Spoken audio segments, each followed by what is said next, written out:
Eh bien, je voudrais vous inviter à lire ou relire Opération Shylock de Philip Roth. Pourquoi ?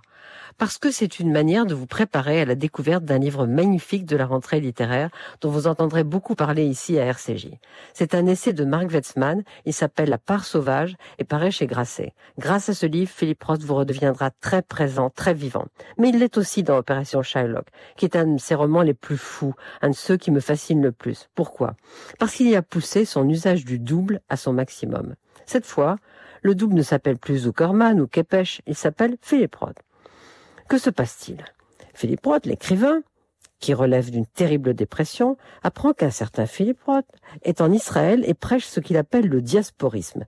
Il a fondé les antisémites anonymes et il milite pour le retour des Juifs d'Europe en Europe. Ce faux Roth est descendu à l'hôtel King David à Jérusalem.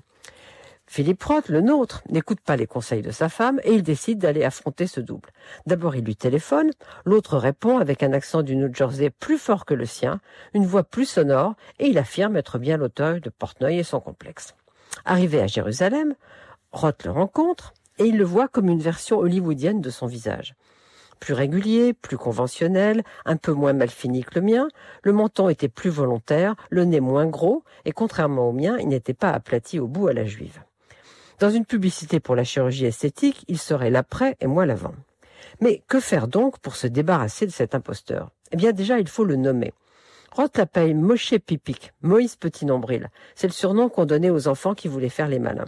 Ensuite, en 450 pages écrites serrées, vous allez entrer dans un livre magnifiquement fou. Un roman d'espionnage, un thriller politique. Vous allez vivre les audiences du procès de John Demaniuk, cet Ukrainien suspecté d'être le bourreau de Treblinka.